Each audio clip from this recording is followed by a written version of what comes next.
0.502 grams of an alkali metal sulfate is dissolved in water, and excess barium chloride is added to precipitate all of the sulfate ions as barium sulfate. The precipitate is filtered and dried and weighs 0.672 grams. Okay, the first part of the question asks us to calculate the amount in moles of barium sulfate formed. Let's set up, to begin with, an equation though. So let's make our alkali metal, we'll just call that X for now. So we're going to have our metal sulfate, and SO4. Now, if it's an alkali metal, we know that it's in group 1 of the periodic table. So as an ion, it will have a charge of +1, whereas sulfate as an anion is 2-. So we're going to need 2 of them in this compound. So that's our alkali metal sulfate. It's dissolved in water, so we know that it's aqueous. It's reacted with barium chloride,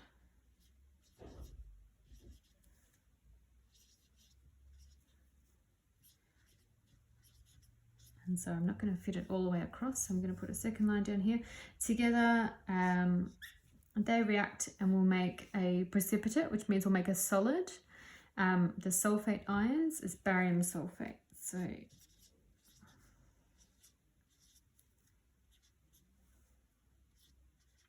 it's our precipitate. And so barium is a 2+ ion, so that's with our sulfate, and then our remaining metal and chloride ions, that's a 1+ charge, that's a 1- charge, so that will just make a compound XCl, and to balance that equation there should be 2 of them, and they presumably will still be dissolved in solution. Okay, so the moles of barium sulfate.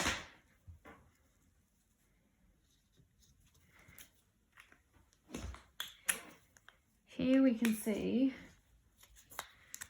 barium sulfate, the precipitate is weighed, so we're using this amount here.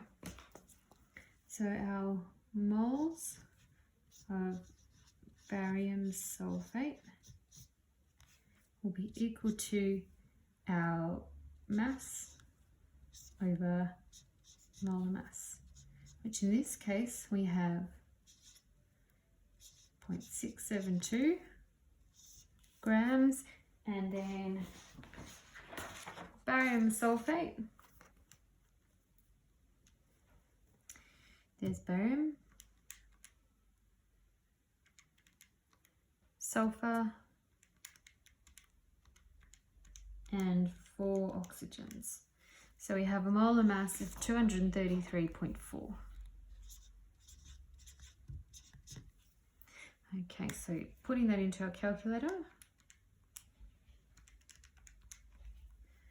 we get 0.00288 moles. So that answers our first part. And then part B asks us to determine the amount in moles of the alkali metal sulfate. So looking at our equation here, we've got barium sulfate, that's how many moles, and we've got our alkali metal sulfate. Now they are in a 1-to-1 ratio, so they're actually just going to be the same. So our moles of unknown alkali metal sulfate equals moles of barium sulfate. So there we go, our moles are the same.